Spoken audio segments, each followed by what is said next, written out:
Welcome back divine mother's. आपको बहुत सारा प्यार और दिल की दुआएं। अभी तक हमने ये समझा कि हमारे इमोशंस कैसे हमारे बेबी को इम्पैक्ट करते हैं और कैसे वूम में ही बेबी की इमोशनल प्रोग्रामिंग शुरू हो जाती है। अब जब आप ये जान गई हैं तो नेचुरली एक रिस्पॉन्सिबिलिटी भी तो आ जाती है ना, क्योंकि जब किसी चीज का ज्ञान प्राप्त हो जाता है तो जिम्मेदारी ज्यादा बढ़ जाती है। जो अज्ञान है, जो अज्ञानी है, अनजान है, उनकी गलती तो माफ हो जाती है, लेकिन जब हम जान गए हैं ज्यादा जिम्मेवार है। अपने नेगेटिव इमोशंस को पॉजिटिव इमोशंस में ट्रांसफॉर्म करने के लिए आप रिस्पॉन्सिबल बनिए। तो चलिए एक छोटा सा सेल्फ चेक करते हैं राइट नाउ। आप चेक करेंगी, पहले आप इसे बहुत अच्छे से सुन लीजिए, फिर वीडियो पॉज करके आप चेक करेंगी। आपको चेक करना है आप इस समय कैसा फील कर रही हैं। अमेजिंग, शांत, या थोड़ी सी एंजाइटी, इरिटेशन या वरी। जैसे मेरी रिपोर्ट्स आनी है, पता नहीं क्या आएगा, या फिर वाओ मैं बहुत खुश हूं, I am grateful for this divine journey. तो पॉज करेंगी, अपने इमोशंस को चेक कीजिएगा। आप सोच रहे होंगे कि हम बार बार इमोशंस के लिए ही क्यों कह रहे हैं, लेकिन ये सच है ना, हमारे जीवन में अगर हमें बेसिक्स नीड की, तो ऐसा कोई जो भी है बेसिक हमारी जरूरतें, उसकी कमी तो उतनी नहीं है। लेकिन ये क्या है जो हमें बहुत खुश रहने नहीं देता, चाहे संबंधों में वो एक खिंचाव हो जाए या मन को भारी करे, कुछ भी अगर देखा जाए तो मैंने तो यही देखा है कि सारी समस्या इमोशंस की वजह से ही होती है। इसीलिए हमें सबसे ज्यादा काम इमोशंस पे ही करना है, क्योंकि प्रेगनेंसी में ऐसे भी मूड स्विंग्स होता है ना। कभी आप देखी होंगी अचानक से आपको रोने का मन करने लग जाए, कभी आपको कुछ अलग सा कुछ चीज टेस्ट करने का मन कर जाए, बैठे बैठे आपको लगे कि हम कहीं यहाँ से चले जाएं। ऐसे पेशेंट्स मुझे बताती हैं, कुछ मूड स्विंग्स जिसे हम कहते हैं, लेकिन इसका नेगेटिव असर पड़ता है। इसीलिए सबसे ज्यादा काम हमें इसी पे करना है। इसलिए जैसा कि आपको बताया कि आप पॉज करके इस समय फिर से चेक कीजिए कि आप कैसा फील कर रही हैं, और कमेंट्स में आप लिखेंगी जैसे right now I am feeling कैसा। ऑनेस्टली लिखिएगा। एक बात का बहुत इंपॉर्टेंस है, आप ये नहीं लिखेंगे आई एम सैड, आपको लिखना है I am feeling sad. See, you are not sad. Okay, इसलिए क्योंकि आप हमेशा तो दुखी नहीं रहती है ना, किसी समय रहती हैं। तो आपकी आइडेंटिटी ये नहीं है कि यू आर सैड। नो, आपको ये समझना होगा आई am feeling sad, I am sad नहीं। तो आप समझ गई होंगी। तो चेक करने के बाद आपको लिखना है I am feeling grateful, I am feeling whatever you feel like. Honestly लिखिएगा, क्योंकि अवेयरनेस ही ट्रांसफॉर्मेशन का फर्स्ट स्टेप है। तो pause this video, check your emotions and comments में लिखिए, क्योंकि अवेयरनेस ही ट्रांसफॉर्मेशन का फर्स्ट स्टेप है। हमने समझ लिया, आपने कमेंट में लिखा भी। I am really very happy कि आपने सीरियसली पार्टिसिपेट किया, अपने इमोशंस को चेक किया, क्योंकि जब तक हम अवेयर नहीं होंगे, और हमारा जो ये डे 1 की जर्नी है ये अवेयरनेस की ही जर्नी है, इसलिए बार बार आपको आपके इमोशंस को पहचान कर लिखने के लिए कहा जा रहा है। अब इमोशंस को चेंज करने का फर्स्ट पिलर है आपके नर्वस सिस्टम को रीसेट करना। बहुत सारी मदर्स अफर्मेशन प्रैक्टिस तो कर रही हैं, सीक्रेट बुक्स पढ़ रही होती हैं, लेकिन फिर भी अपने इमोशंस को रेगुलेट नहीं कर पाती हैं। क्यों? क्योंकि हमारा जो शरीर है ये भी तो हमसे कुछ कहता है। इतने सालों तक हमने हमेशा इसे नेगेटिविटी ही दी है। तो सबसे पहले हमें अपने नर्वस सिस्टम को रीसेट करना होगा, क्योंकि सबसे पहले बॉडी को काम करना बहुत इंपॉर्टेंट है। तो चलिए अभी एक 30 सेकेंड का प्रैक्टिस करते हैं। गहरी लंबी श्वास भरेंगे, नॉस्ट्रिल से श्वास को भीतर भरेंगी, क्योंकि जो नासिका से यानी नॉस्ट्रिल से जब आप श्वास को भीतर भरती हैं तो इससे क्या होता है, एयर ह्यूमिड होता है और फेफड़े इन्फेक्शन से भी बचते हैं। ठीक है, और मुख से रिलीज करना है, आपको छोड़ना है श्वास को मुंह के थ्रू।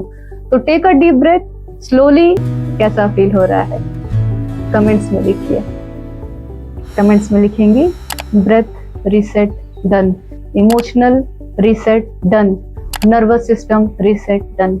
ये सिंपल प्रैक्टिस आपके नर्वस सिस्टम को तुरंत काम मोड में ले जा सकती है, जिसे हम पैरासिम्पैथेटिक मोड कहते हैं। और सेकंड पिलर है पॉजिटिव थॉट शिफ्ट। अब जब नर्वस सिस्टम काम हो गया तो नेक्स्ट स्टेप है थॉट्स को कॉन्शियसली पॉजिटिव बनाना। ओके, क्योंकि हमारे थॉट्स ही हमारे इमोशंस को क्रिएट कर रहे हैं, जैसे हमने आपसे पहले बताया था। अभी आप क्या सोच रही हैं, पता नहीं मेरा बेबी हेल्दी होगा या नहीं। अब इसे चेंज कीजिए, बिल्कुल इसको जैसे ट्रांसफॉर्म कीजिए। हर नेगेटिव थॉट के कंपैरिजन में, यानी उसके भेंट में एक पॉजिटिव थॉट जरूर होता है। पता नहीं मेरा बेबी कैसा होगा, क्या होगा। आप लिखिए आई एम ब्लेस्ड, मेरा बेबी सेफ है, हेल्दी है। अपना थॉट लिखिए और उसे पॉजिटिव में कन्वर्ट कीजिए। ओके, जैसे फियर, किसी बात की डर है, चिंता है, उसे फेथ में कन्वर्ट कीजिए कि मेरे साथ सब कुछ बहुत अच्छा होता है। क्या होगा से मेरे साथ सब कुछ बहुत अच्छा होता है। आप इसे इस तरह से प्रैक्टिस कीजिए। और उसके बाद स्माइल रिस्पॉन्स। थर्ड पिलर बहुत सिंपल है, स्माइल। Yes, just smile. अभी मुस्कुराइए, even if it is fake. Studies बताती हैं कि यदि हम फेक स्माइल भी थ्रो करते हैं ना, तो हमारे फेशियल मसल्स के थ्रू ब्रेन को सिग्नल जाता है कि ऑल इज वेल, और हमारे शरीर से हैप्पी हार्मोन्स रिलीज होने लग जाते हैं। तो भले ही आपको किसी भी बात की परेशानी हो, थोड़ा मुस्कुरा दीजिए। Fake it till you make it, लेकिन मुस्कुराइए, क्योंकि आप जब मुस्कुराती हैं तो आपका बच्चा, आपके गर्भस्थ शिशु, वो भी मुस्कुराता है। ठीक है, और जो हैप्पी हार्मोन्स रिलीज होते हैं वो भी आपके बच्चे में ट्रांसफर होते हैं। हम सिर्फ खुश होने पर नहीं मुस्कुराते, कभी कभी मुस्कुराने से भी खुशी आ जाती है। ये आपका फिर नेक्स्ट जो आप करेंगी वो अब आप समझिए। फोर्थ पिलर है मूवमेंट। अगर आप बहुत देर से बैठी हैं तो थोड़ा सा स्ट्रेच कीजिए, और कुछ नहीं तो सिंपल गर्दन को ही रोटेट करके स्ट्रेच कीजिए, शोल्डर्स को स्ट्रेच कर लीजिए। सिंपल अपने हाथों को आप स्ट्रेच कर सकती हैं। अगर पॉसिबल हो तो इस वीडियो को पॉज करने के बाद थोड़ा उठ के 2 मिनट के लिए जस्ट वॉक अराउंड देखिए, बालकोनी से देखिए नीचे क्या हो रहा है, थोड़ा गार्डन में घूम के आ जाइए, कौन सा फूल खिला है। अगर आप क्रिएटिव हैं तो पेंटिंग कर सकती हैं, आप हल्का फुल्का सिंपल डांस कर सकती हैं, जो हम आपको आगे वीडियोस भी बताएंगे। क्योंकि मूवमेंट से डोपामिन रिलीज होता है, और डोपामिन मोटिवेशन और पॉजिटिविटी को इंक्रीज करता है। आप मोटिवेटेड रहेंगे गोल्डन एज कॉन्शियसनेस को बनाने के लिए। लास्ट पिलर है राइट इट डाउन। लिखिए, लिखिए, क्योंकि लिखने से बहुत कुछ रिलीज होता है। लिखने से एक और चीज होती है, हमारे ब्रेन में 2 हिस्से होते हैं, एक लोअर ब्रेन जो इमोशनल ब्रेन होता है, और एक लॉजिकल ब्रेन जो हमारा प्रीफ्रंटल कॉर्टेक्स है, जो हमारा डिसीजन मेकिंग ब्रेन है। जब हम लिखते हैं तो क्या होता है, उसमें वर्ड्स होते हैं और ब्रेन के वो हिस्से एक्टिवेट होते हैं जो हमारे इस लॉजिकल ब्रेन को स्टिमुलेट करते हैं। तो इसलिए लिखिए, लिखने से एमिगडाला जो हमारा इमोशनल ब्रेन है, लोअर ब्रेन है, वो डाउन रेगुलेट हो जाता है। और अगर आप किसी भी बात से घबरा रही थी तो आप पाएंगे कि अब आप शांत हो गई हैं, आपको आगे क्या करना है इसका रास्ता पता चल रहा है। ये आपके लिए एक इमोशनल डिटॉक्स टेक्निक हो जाएगा। तो अब आगे हम आपको बताएंगे बॉन्डिंग विथ योर बेबी, कैसे हम अपने बच्चे के साथ एक बहुत ही प्यारा मधुर संबंध अभी बना सकते हैं। लेकिन उसके पहले आपको खुद से प्यार करना होगा। जब हम खुद को ही प्यार नहीं दे सकते हैं तो हम किसी और को प्यार कैसे दे सकेंगे। जब हम खुद से प्यार करते हैं, गिव योरसेल्फ प्रायोरिटी, आप बहुत इंपॉर्टेंट हैं। अपने आप से प्यार कीजिए, आपके जैसा कोई नहीं है। जब हम खुद से प्यार करते हैं, खुद को दुआ देते हैं, तो वो एनर्जी बेबी में ट्रांसफर हो जाती है। जब भी आप आईने में देखिए तो उस शख्स को देखिए जो सबसे इंपॉर्टेंट है। आपकी कहानी की आप हीरो हैं, अपने आप को देखिए, अपने सेल्फ इमेज को अपडेट कर लीजिए, खुद से कहिए I am the most beautiful in the world, I am blessed, I am unique, I am the chosen one to bring this divine soul into this world. और फिर अपने बेबी से बात कीजिए, my dear baby, thank you for choosing me as your mother. आप अपने पेट पे हाथ भी रख सकती हैं एक इमोशनल बॉन्डिंग के साथ, जो हम आपको आगे सिखाएंगे।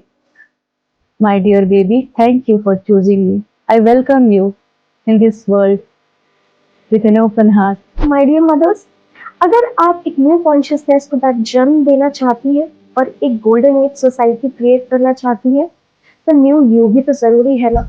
क्योंकि इस जर्नी में सिर्फ बेबी ग्रो नहीं हो रहा है, एक मदर भी जन्म ले रही है।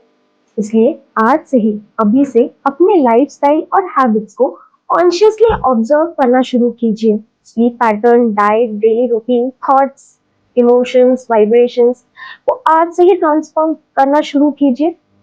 तो आप अभी भी इस यात्रा में बनी हैं, आप रेडी हैं ट्रांसफॉर्म के लिए? तो गोल्डन वूम जर्नी को कंटिन्यू करिए और कमेंट्स में लिखिए, I am becoming a conscious mother.